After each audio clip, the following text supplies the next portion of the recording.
Oh my goodness. Connor, is this the Gingerhead Men podcast? It is indeed.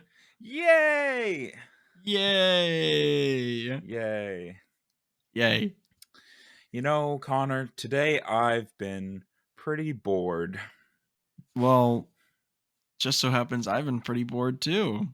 You know what would fix our boredom? This is so cringy. Is board games. Yo, no way. Are we talking about board games? We are talking about board games. Let's go. Yay. Yeah. So I know for you, board games are a pretty big interest for you. I know I saw your collection in college when we were in college together. mm-hmm. It's growing still. I have a ton of board games and the collection is only growing. I just bought some expansions for a game, which I'm sure I'm going to talk about in this episode.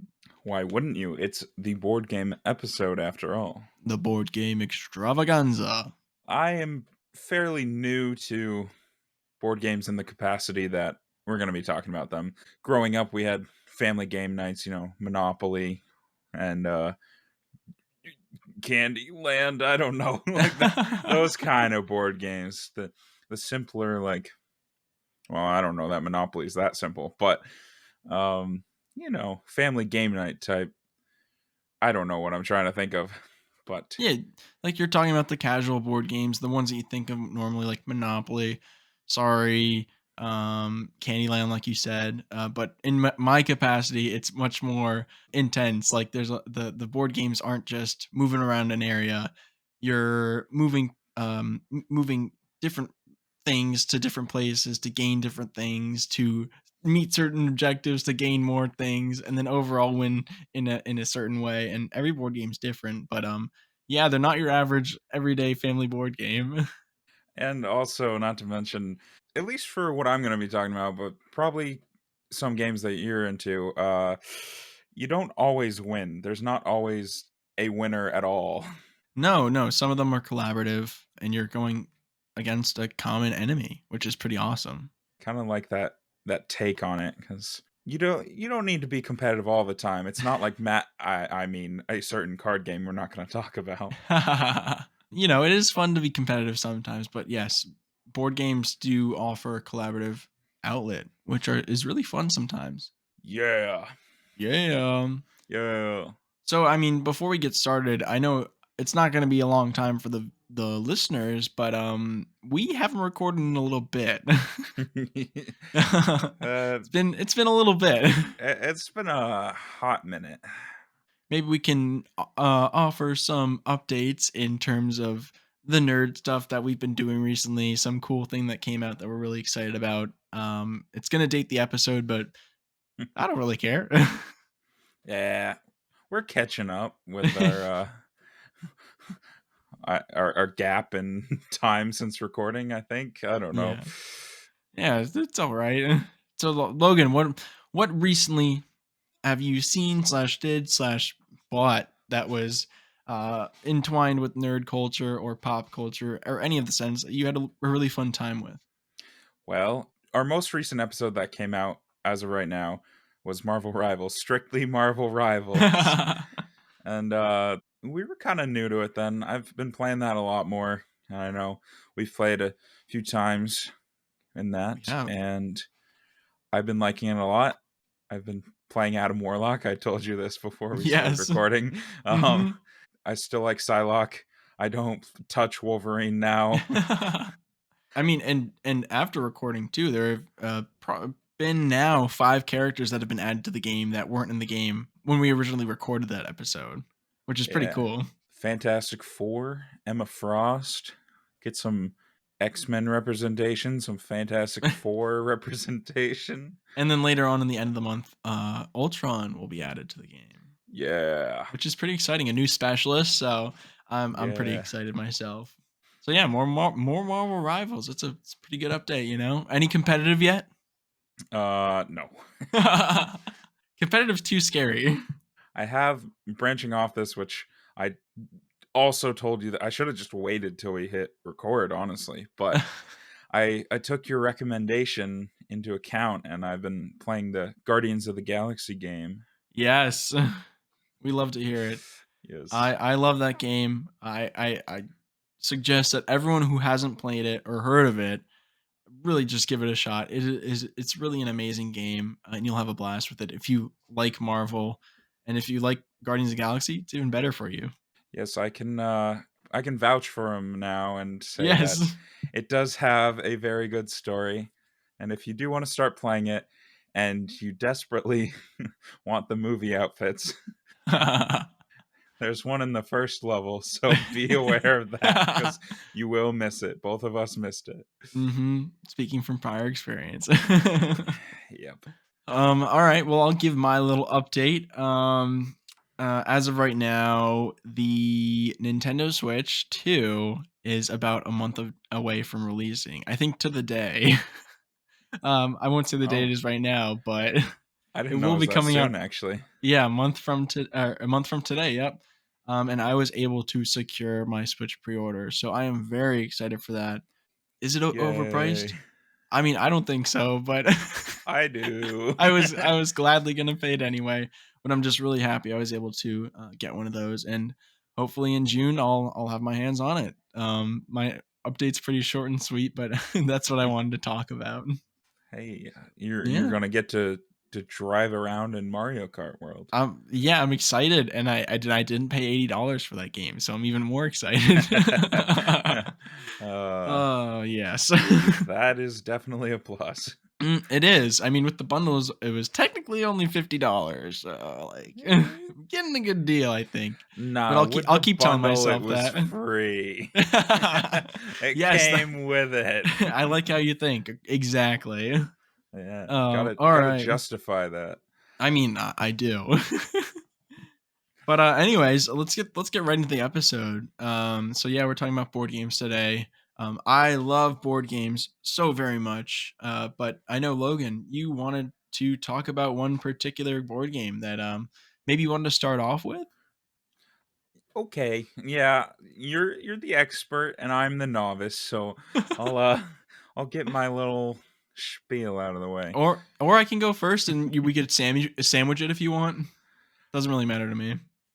Well, let me start off by talking about a game that we played that you will hopefully remember the name of because I can never remember it. I think I know which one you're talking about, Okay. but I'll let you describe it first. Well, I know you and I and our friend Tyler, our dear friend Tyler, we're playing this board game one night in your place in college. This was my first introduction back into, these kind of board games, not the Candyland. And there was a lot of resource management. Okay, that voice crack was insane. There was a lot of resource management, and I remember there was these little brown mushroom looking things, and Mhm. I don't remember what the rest were, but you build a society and you collect the resources, and there's like different land that you can buy. I don't Mhm. know. It was like buildings you could buy and stuff. Yeah. It was I know the fun. game you're talking about. I don't know what it was called. That's Yes. my issue. So the game you're talking about is Tapestry. Tapestry. So that's the game we played. We played it once, Right. and it is essentially a resource gathering game, if I remember correctly, because I'm a little scarce on what we or sorry, I'm a little forgetful on how the game worked exactly. But I remember we chose a class. There were different classes that provided different benefits, and you were essentially trying to build a society. And the main objectives came from focusing in science or honestly, I only remember science I think the red one was like or war technology. Yeah, war maybe. or something, or like fighting. Like I don't know what it's called, but it was Yeah, along but those lines. I mean, I remember it being a pretty fun board game. But would you say that was like the first board game where you played where it was really, really intense? Like a super competitive resource management type. Yeah, yeah, probably. Yeah, I mean, But it I was fun. remember I we think learned it it on the fly was. too. I was gonna So say I don't think any of us knew the rules going no, into it. no, and I pulled up a little blurb from Board Game Geek if you want me to read it quick. Oh, voice crack Sure. too. We're both having voice crack. So Tapestry is a 2-hour game for 1 to 5 players designed by Jamie Stegmaier. You create a civilization with the most storied history, starting from the beginning of mankind and reaching a future. The paths you choose will vary greatly from real world events or people, and your civilization is unique. You start with nothing in advance on the 4 advancement tracks. Here are the advancement tracks: science, technology, exploration, and military. And that's how you earn points and stuff and Ah. so on and so forth. But so I remember I think I wanted to focus on science because that was the coolest to me, I think. Yeah, I And think I went for military. oh yeah, I think I remember that too. I was like, Um, I'm gonna fight everybody. but yeah, they all give you different like they each had their own values. What they added was different, and different ones gave you different benefits. And Yeah. that's really the theme for board games, is that when you get into it, you're having a certain goal and you're thinking about that goal, and that goal can change over time, which I mean in Tapestry it did as well. Well, that I remember was a good time, and we were confused, but we figured it out. And then once we figured it out, we were like, "This is awesome." Like you said, it was a competitive board game. The next one, I mean, I'll talk about it if you want. We'll go right into another board game. And this one, I don't know if you played, but I can describe it pretty well. What is it, Connor? So you might have heard me talk about it before, but it is titled Gloomhaven. You might have heard it from Gloomhaven. some of our friends as well. I've played that a time or two, or or three. Oh, We played good. it together. We did. I played We with a lot of did. people, so We played it with Mike that one oh, time. yes. Yes. Oh, yes, yes, yes, yes, I remember. Yeah, we played the smaller version, I think, Jaws of the Lion, which is a standalone adventure, but Gloomhaven is a giant game. The box is probably a foot and a half long and 16 inches high. It's huge. It's a big box. And it's a whole campaign. If you've ever played D&D before, it's essentially D&D with basically the combat and not really the role-playing aspect of it. You're creating a deck, you're changing out cards, you're choosing classes, and there's, I think, 18 classes in the game that you can choose from, and you unlock them over time. So it's a very intensive game, and this is probably one of the most complicated games you can get on the market right now. I want to add too that it is like D&D, like you said, but nobody has to be the dungeon master. Nobody has to Oh, yes. run the game themselves. It's everyone who's playing can actually play the game. Yeah. Yeah, you're all defeating enemies, you're going through this story, and it is a cohesive story, and it has over 90 different, levels to this game, so it is a what you would call a legacy game. I don't know if you've ever heard that term before, Logan. I have, yes. Yeah, so legacy just means a long-term, story-driven board game that has different scenarios where you fight, you work together usually to go through a story. And Gloomhaven is no different. It's very much a cooperative game. Very much so. Yeah. I know that I died. Yeah, you die a lot in this game. It is Yeah. very, very, very hard. And just to describe it too, you're using little miniature guys, and you each have a deck specific to those characters. Now, those characters will have different stats, different health, and they'll focus on different things. Some will do melee, some will do magic, healing, ranged attacks, so on and so forth. And you can basically choose your style and fine tune your deck to basically adhere to what you find to be most fun. Very, very in depth, and you just unlock stuff the more you go. And some of the stuff, like, you unlock halfway through the game and it changes the whole aspects of the game. Oh, it's really, really incredible. But to just give you some ideas on what some of the names of the guys are, there's something called the Spellweaver, there's the Scoundrel, there's the Brute, The there's a Trap brute. Master. I There's played the brute. Yes. The Brute is a great beginner one. It is an intensive game, but I definitely recommend anyone who has a group of friends who are dedicated to go out and try it. It is very fun, I think, at least. It was pretty fun. I I would like to at some point, try more than one or two sessions. Yes, yes. They did come out with a new one called Frosthaven, And that's even bigger than Gloomhaven. It's a bigger box, and you have a village or something that you have to take care of as well, which is adds another layer of depth to it, which is incredible. More complexity. But we like complex games, or at least I like complex games. I like complex games, but I like when somebody tells me what to do in them. Another thing which I did not add is there is no dice rolling in this game. I don't know if you remember that, Logan. Right, it's all card based. Yeah, yeah. So there's a little deck that you get, and it basically is like it's kind of like rolling a dice, but you draw a card, and you can even modify that to make it better or get you different status effects. It's very in depth, and you can really fine tune your character to really play how you want it to play.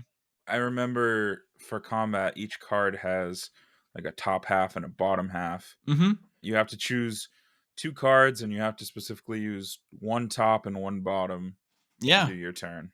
yeah. Usually the bottom is more movement. The top is your attack, and you want to move and then attack. Usually, but sometimes the bottom of the card is an attack too. So you want to carefully figure out how you want to do each attack, because once you use one card, you have to discard it, and then you have a chance of losing it later on. Right, every time you run out of cards in your little draw pile or whatever you want to call it, you have to take your character has to take a rest, and you have to discard a card from that pile, or two In cards, I battle. forget. Yeah. So it's like you're sleeping in battle. Yeah, exactly. Hold on, guys. I got to take a nap. Just give me 1 second, protect me, and then you have a chance to come back. Well, you do come back usually, unless you don't have any cards. Then you die. Yeah, if you get to a point where you can't play two cards, because I've been in that situation, I'm like, I have one card, but it doesn't matter. You die, you lose. Yeah, That's what happens to me. but it is a fun game nonetheless. And like I said, if you were to start this game, just grab Gloomhaven Jaws of the Lion. It's much cheaper than the full fledged game, and it is Jaws of the Lion is a standalone adventure. So if you're gonna start somewhere, I would say pick that one. Well, I liked my brute character.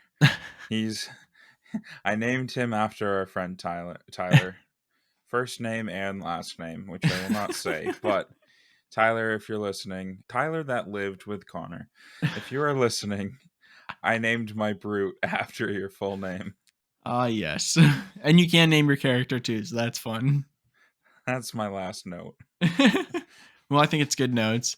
Connor, would you like to hear about a failed attempt that some of my home friends and I have we made into a board game? Yeah, I'd love to hear about it. There's this game that I saw probably on TikTok. I have the attention span of a walnut, and I was like, this seems cool. I should get it. So I just impulsively bought it, and it is called Dead of Winter. Oh, yes. But I got the Long Night. This reminded me because that's a standalone expansion. I see.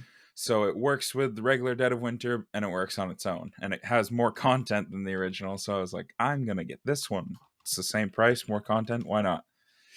So I got it, and I was watching videos on it. I learned all the rules. I read through the rule book, memorized, not memorized, but I learned a lot of it. I was all ready to go, and I was like, I was having trouble convincing people to play it. The people were busy. That always happens, you know. And finally, we got a chance that we're like, okay, let's try this game. And silly me, I didn't think, maybe I should refresh myself on the rules a little bit. So we dove right in, and it was so confusing. We didn't know what was happening.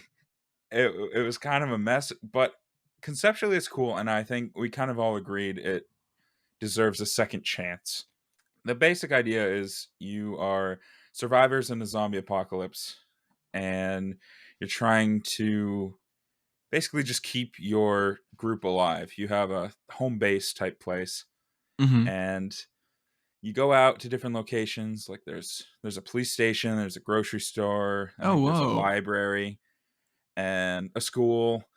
I don't know. You're going to these different places trying to collect resources, And each round you have a crisis, it's called. Ooh. And it's like, okay, you are running out of food. You need to contribute 4 food cards to the pile in order Mhm. to survive, on top of whatever the regular food.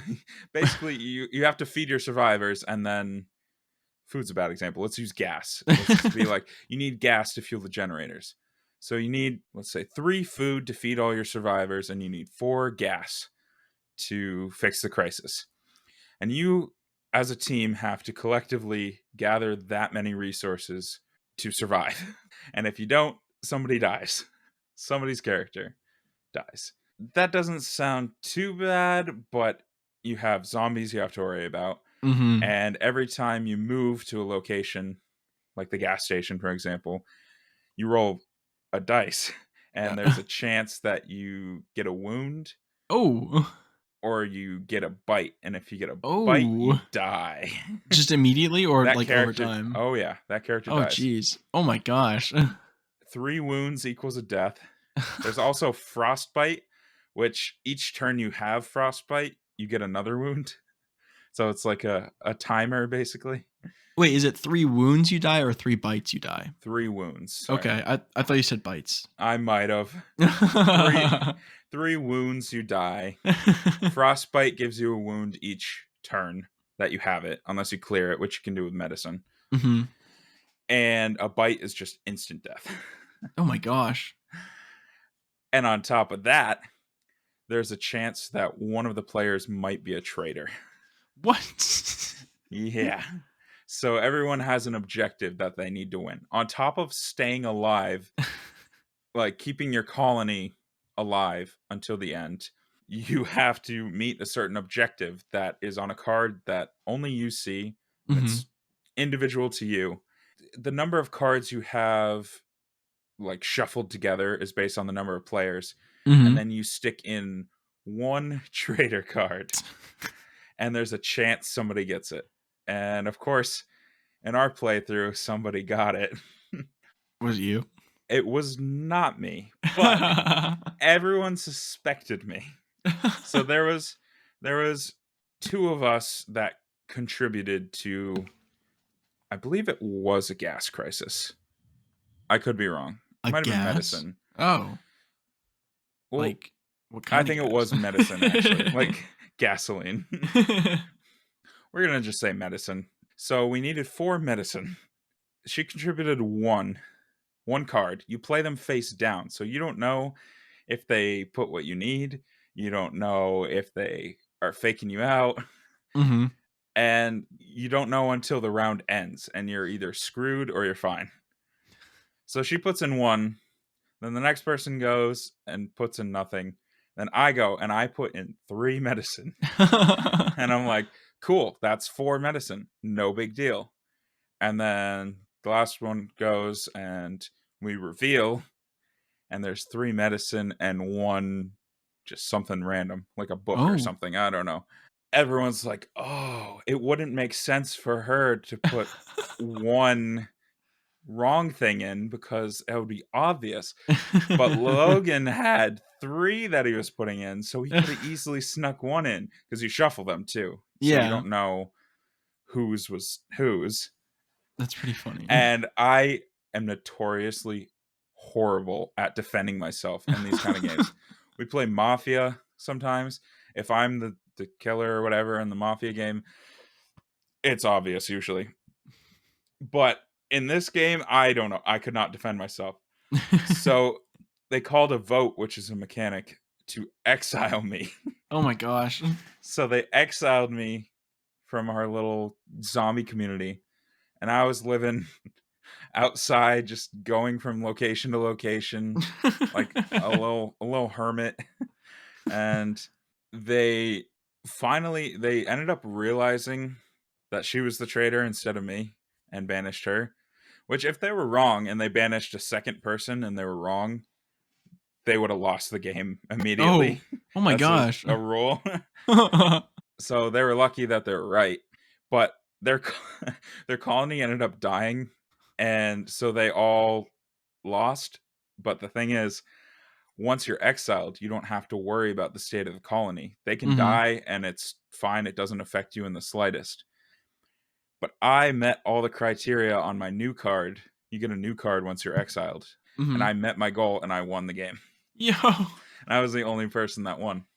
So you pulled it together and you even though you got kicked out of the colony, you were like, "I don't need them. I'm gonna do it myself." And Yep. then you won. And yeah, that, like I was saying earlier, games where there's not always a winner. Everyone has a chance to win. There's not going to be one set winner every time, like in that example where only I won. Yeah. It's every person either wins or loses Yes. individually. For sure, no. I would have lost if they hadn't exiled me, so That's kinda it crazy. it worked out for the best. Yeah, I mean, like you said, though, like, you guys tried it and you didn't really like it, you said, but you're gonna give it another shot, it seems like. It was I liked it. It was just there was a lot to understand and we came across a lot of points where we didn't have an answer and Oh. couldn't find the answer. Uh, And on top of that, we had a couple other people who showed up and wanted to play Magic. A different game. it's not magic. So we're like trying to rush it so that we have time. And yeah, it just there were variables, but overall, I mean, definitely conceptually it was good. I think it was pretty well designed. It needs another chance for sure. Yeah, I feel like, I mean, every game, your first playthrough isn't gonna be your last, unless it's, like, horrendous, but, Yeah, um there's always room for that. but it seems like in a lot of cases, you try a game, sometimes it's very complex. It sounds like this one's a little complex too. Yeah, And just the complexity of the rules, and the first time playing, you don't know everything, and the next time it's kind of like, oh yeah, that happened last time. Oh, but we did this. Oh, this is a new problem, but we know how to fix it now. That sort of thing, yeah. and you learn as you go on. There's also 3 add-ons that came with the expansion version that I got Uh huh. that we didn't even play with. They're Oh. they're optional. There's one you can add upgrades to your base that give you different buffs, which Mhm. probably would have been the easiest one to do. Then there's a like raider option. You get raiders on top of zombies that attack you and like steal your resources and I don't know what all they do, but that sounded like a lot. And then there's one that you can have a laboratory, like a mad science type laboratory where they have experimented on the zombies and created mutated strains. Of Whoa. course. Of Oh, course they do whoa. that. And you can get pills from them that you take the pill and it either has an insanely good effect or a really bad effect. Mhm. And it's kind of random chance which you get. So that's pretty cool though. That there's like when you play the game again, it's not going to be the same exact game. It's different every time. It seems like Right. that's cool. Yeah, it's got different modules that you can add on. I seem to like modular games, which when I talk about my other one in a bit, you'll see. But But I yeah, mean, yeah, like modulars, expansions, they just add more depth to the game that you already know and love.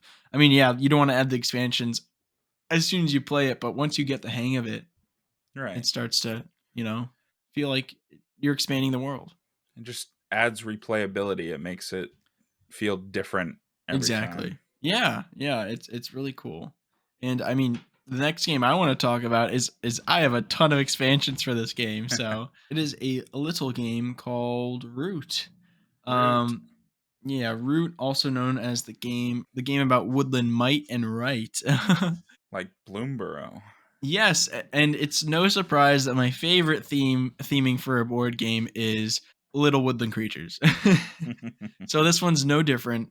This one takes place in the woods, and you are a faction of a certain little critter. So you can choose. There's things like the Marquis cat, which are capitalist cats. They're trying to industrialize the forest, take it over that way. Another one is the Erie Dynasty. They want the old ways of the forest, and they are the birds. The birds want to take over once again and reign supreme. The Woodland Alliance wants to They want freedom and to have fun, and to really, again, just have freedom. That's the best word I can use to describe it. And you have bunnies, foxes, all the sorts that are on that team. There's also some other things called the Lizard Cult. There's the Corvid Conspiracy. There's the Riverfolk Company.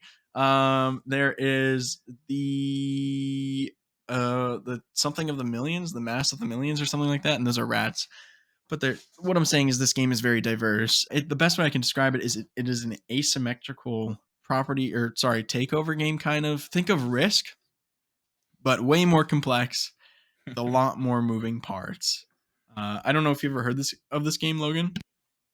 You have mentioned it. I'm not overly familiar. I definitely haven't played it, but Yeah, I mean it's a game that I love very much, and kind of like the thing that you went through happened to me the first time I played this game. We played it. The rules are complex.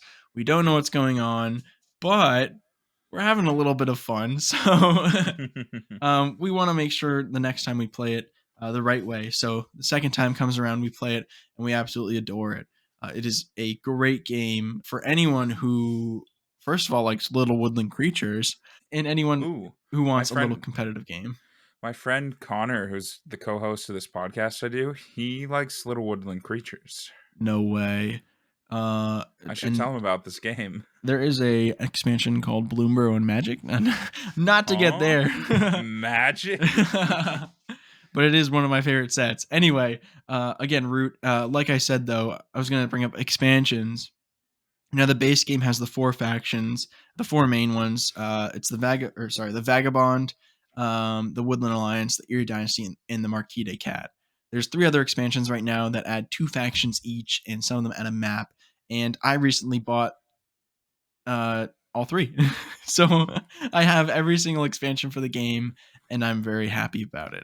I can play as anything I want, going from badgers to crows to lizards to otters, all the sorts. And it's really cool, and I'm really happy I did it.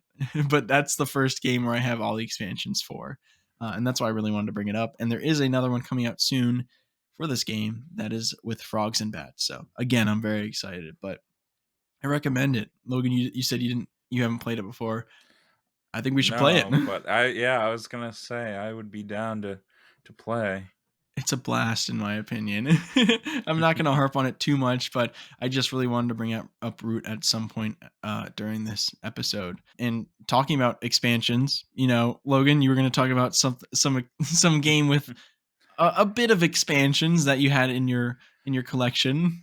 Yeah, this is my one game that I actually know reliably.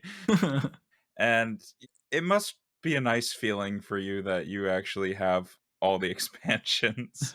Uh oh god. Oh, what have I done? Here's another Marvel theme to this episode. We definitely haven't talked about Marvel enough. So, here it is. And this is my little disclaimer. I will definitely accidentally call this Marvel Rivals. That's a separate thing. That's not what I'm talking about. Marvel United is my obsession, apparently. It's a board game. You could have guessed. That's what the episode's about. It's another modular board game. There's 4 starter sets, if you will. The first one is the Avengers. The second Of one course. is the X-Men. Ooh. The third one, I thought this was the fourth one, but the third one is Spider-Geddon. And the fourth one is the multiverse. Now, Ooh. they all use this united system.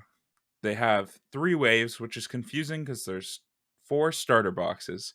And this is what confused me, because they have the just Marvel United, which is the Avengers core box, and then a bunch of expansions. Then they have Marvel United X-Men.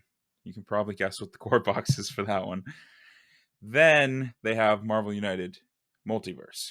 There's no Spider-Geddon whole wave of sets or anything, which is why it was a little confusing that they have a core box. But whatever. They're not going to be making one as far as I know. I don't know. But the reason I say it's the United system and not the Marvel United system is they launched a crowdfunding that I definitely didn't go all in on for DC Superheroes United. So you can be Batman and Superman. I should explain how you actually play the game. So you get miniatures of these different heroes. We'll just stick with We'll just stick with the original core box, the Avengers core box, to kind of explain it. So you get 6 heroes: Iron Man, Captain America, Black Widow. The the Avengers, not Hawkeye. You would think Hawkeye, not Thor. He's in a separate box. Ant-Man and the Wasp. You get Hulk. Did I say? I don't know. There's your heroes. I said all of them. Maybe there's a 7th one. I don't know. I'm losing myself.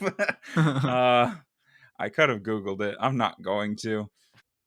Hi, it's future Logan. I don't know why I couldn't think of this, but it's Captain Marvel. Then you get villains, which they have the Red Skull, Ultron, and Taskmaster. That one I actually know for sure. Those 3. So you get these heroes and you get the villains. And there are a lot more heroes than there are villains. That's unfortunate because the villains are actually where you get the more replayability and the game feels different. Mm-hmm. Each player picks a hero and you're trying to collaboratively defeat a villain. Now, the villain has a goal that they're trying to reach, which each villain has a different goal usually, and it's written out on a big cardboard thing. That's what we're going to call it, a big cardboard thing. And it says, like, if this happens, you lose. And you don't want that to happen, obviously. You No, want we to don't want to win. lose. No. We do not want to lose. So BoardGameGeek.com says, in Marvel United, you take the role of iconic Marvel heroes cooperating to stop the master plan of a powerful villain controlled by the game. Each villain unveils their unique master plan with cards that trigger different effects and threats that pose challenges across the locations. Heroes must choose carefully the cards to play from their unique decks that not only offer different actions and superpowers to use, but also combine with the actions of other heroes to do the impossible. Build your storyline, unite your powers, and save the day. Ooh. So you've got a board of 6 locations that generally are randomly selected from whatever ones you may have from your different expansions. And each player picks a character. This is a 2 to 4 player game officially, but there's an expansion that can up it to 6, and there's another way you can technically have 7 players at the most. And you can work it so that you can play with one player. You just control multiple characters at the same time. Mm-hmm. So you have thugs and civilians, which are red and blue tokens respectively, that you're trying to collect. You have 3 missions. One of them is to save 9 civilians. One of them is to defeat 9 thugs. And the 4th is to clear 4 threats. Now, each location has a threat that's determined by the villain you're fighting. It might be a henchman that you have to defeat. It might be some task that they're trying to complete. I know Loki has certain ones that's like his Loki illusions that he makes, and you have to clear those before he can hurt him. Things of that nature. So you need to complete 4 of those to complete the clear threats objective. Now, out of those 3 objectives, you need to clear 2 in order to damage the villain that you're fighting. Let's say Ultron in this case. Or just Loki, because I was already talking about Loki. Let's stick with that. So you need to clear 2 objectives out of the threats, civilians, and thugs.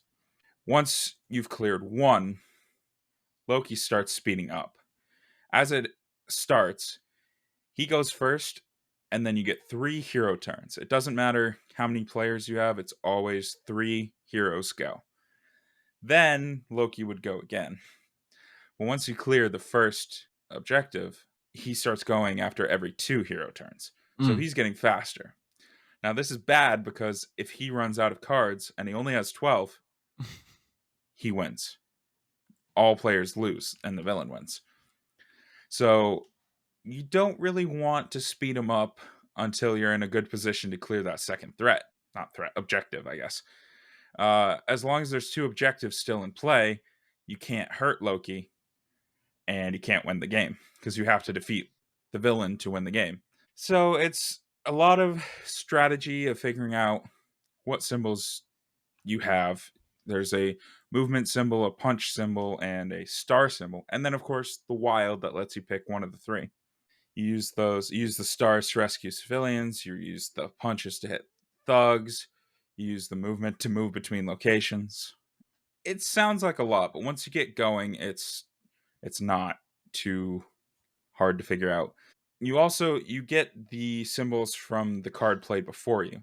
So if we were playing and you're Star Lord because he's your favorite, Oh yeah. and I'm Wolverine, and you play a card that gives two punches, you use them. You punch two thugs, or you punch Loki twice if we're at that point.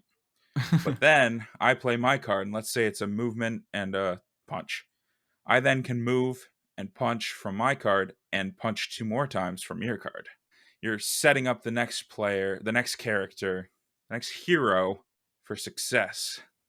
I feel like I covered everything that's Yeah, important. I think so, yeah. And it's a very light game too, and it only takes Yeah, about it 20 takes. 20 to 30 minutes to complete a round of it, which is pretty cool. We played it a couple times. I know you've played it a lot more than me. Yeah, But, I mean, we if you beat Mysterio. we did beat Mysterio, yes. I don't think we beat, um I don't remember the first one we tried, but we tried I Doctor think it Doom as our was. first one, Oh yeah, and we did not win, I don't think. no. It turns out that certain villains are harder than others, and Doom is like the hardest one, as far as I can tell. So we decided, again, none of us knew the rules. I was like, this game seems cool. I don't know how to play it. We should learn it. Picks the hardest one to start. I mean, to be honest though, Doctor Doom is pretty cool, so Yeah. like, if I'm gonna choose a villain to fight, it's gonna be, Doctor Doom, but, we got our face smashed in, and that's okay. But they have all sorts of expansions. Mm. They have the Fantastic Four one, which is what comes with Doctor Doom. They have a separate Galactus expansion for Fantastic Four. They got all sorts of X-Men expansions. They have a Deadpool box, which is the worst one, and I will not be buying it. It's a joke. You actually cannot win. It comes with a hero Deadpool and a villain Deadpool. And the villain you cannot win. It's actually designed so there's no way. It's That's, not that he's really hard. There's no way that's really funny, to win. though. Yeah. And also, when you're playing as the hero one, you draw a card that gives an effect such as the person who went swimming last gets a bonus or something like. It's silly. All I'm hearing is that you need to buy this expansion right now. No. I got a different expansion that came with a Deadpool. So I have Oh, Deadpool. so you're okay then. So I'm like, I'm not buying that one. Yeah, there's Well, a lot of replayability, a lot of different characters to play as. And I realized I was going to touch on anti-heroes after. Basically, they just have a villain mode and a hero mode. They act as both. it definitely seems though that you will have a lot of replayability with this game. Yeah, I I have every character in Wave 1, which is the just regular Marvel United. And I have a lot of the multiverse ones. I don't have so many X-Men, even though X-Men is kind of my favorite, team and everything. And you'll have all the DC ones too. And I'll have all the DC ones when that comes out. Oh yeah. Yeah. Yeah. But it's fun. So if you I like don't it, you know like where it. I'm storing all this. In your custom storage bin that you made. Well, for the cards, yeah. I don't know where the Oh. figures are going. Oh yeah. But that's okay. We love board games, and that's why we're talking about them today. Yeah. And with that said, I could end it off with my favorite board game of all time. Wingspan. It's not Wingspan. Oh. Oh. My favorite board game is another woodland creature game. Oh my god! Wow, who would Whoa. have thought? It's called Everdell. Everdell. Damn it. So Everdell is by far my favorite game of all time.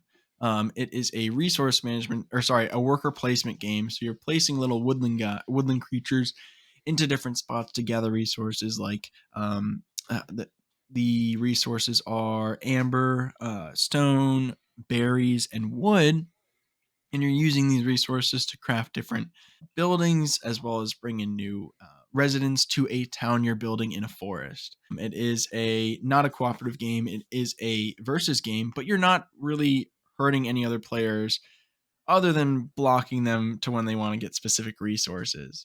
From Board Game Geek, so I'm going to use that again, is the description. So I'll just read it off quick, and then I'll talk about it a little more, why it's my favorite, and then we'll close off the episode, I think. Sounds good to me. So within the charming valley of Everdell, beneath the boughs of towering trees, among meandering streams and mossy hollows, a civilization of forest critters is thriving and expanding. From Everfrost to Bellsong, many a year have come and gone, but the time has come for new territories to be settled and new cities established. You will be the leader of a group of critters intent on just such a task. There are buildings to construct, lively characters to meet, even events to host. And you have a busy year ahead of you. Will the sun shine brightest on your city before the winter moon rises? And that's what it says at the end. But yeah, you're essentially preparing for the winter. That's the main thing. And that's why I think it's so cool. It's the rounds take place. The first one's spring, and then autumn, and then fall. Sorry, my bad. Spring, summer, then fall, and then and it ends off in winter. And there's expansions that add different things based on the season it's in. So, for instance, there's something called Spire something it's an expansion that adds dynamic weather scenarios, so that there can be a flood and that'll impact you in a different way. There's a fire, all that sort of thing.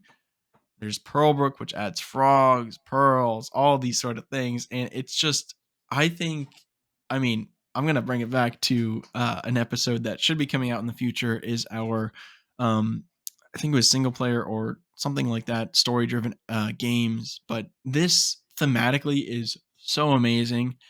Every time I play it, it feels like I'm in the forest, planning what to do, uh, making critters do different things to like make a little village. It's really fun, and I personally, I don't know if you do this too, Logan, but when I play a board game with my friends, I put on thematic music.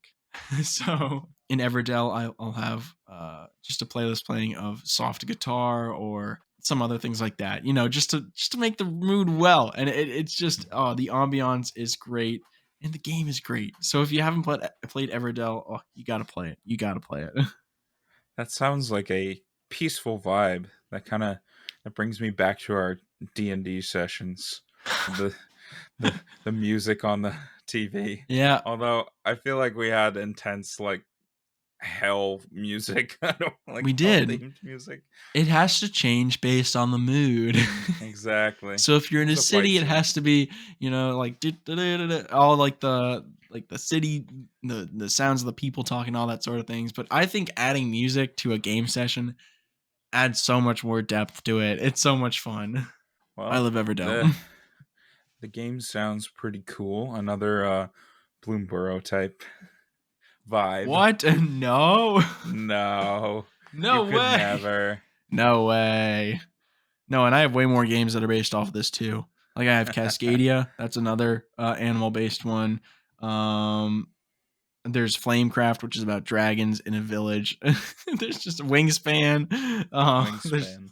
just a bunch of animal based games I have. And I could talk forever about them. Well, hey, you know what you like. Heck That's yeah. good. Heck yeah, I do. But, I just wanted to say that quick. If you have any thoughts, Logan, throw them this way. Otherwise, we can close out the episode, I think. I like the part that you were saying that you have to fight the forces of nature, or not fight the forces of nature, but there's the fire and the floods and the Oh, yeah, I can't remember the name of the expansion right now, but it's so cool. It adds big animals too that you can ride on, so your workers will go on whoa. the animals, like a bear. There's a moose. I think there's a vulture, an eagle that'll help you do in different ways. It just makes the game more dynamic. It's so good. But I'll stop myself there. I mean, we gotta close it out somehow, right? Did we close it out already? I don't even know. Let us know what your favorite board games are in our DMs or at our email. Oh yes. Follow us And on. I think it's the Gingerhead Men. I don't remember what it's called on Instagram. um I think we had to check this last time too. we I we should definitely know. think it's the Gingerhead Men It's Pod. it is that. Let's go. And then what is it? The Gingerhead Men at Gmail? Something like that. We can put it in the description of the episode. Yeah. It'll be somewhere. just just think really hard about us and it'll get we'll, beamed to our brains. we'll just. Oh yeah, yeah, exactly. And I mean, hopefully, eventually, we'll be able to answer some questions, pick some topics that people want to see. We'll have some more. I mean, we'll have some more guests. That'll be out by now. Yeah, that comes out soon. I think I mean, it that's already came out. Let's not date ourselves. never. No, I really don't care if we date ourselves. Yeah. It's May 5th. Go Star Wars. That's all. Well, Connor, super awesome guy, as you're labeled in our recording session. This has been an interesting episode. I think board games are fun, and I need to pursue them more. I don't. Yeah, I don't think I'm bored while playing them. Oh. Yay. All right. Anyways, have a great day, everyone. Yeah. I mean, we'll see you in the Okay, next one. I that's it. think. Bye. Bye.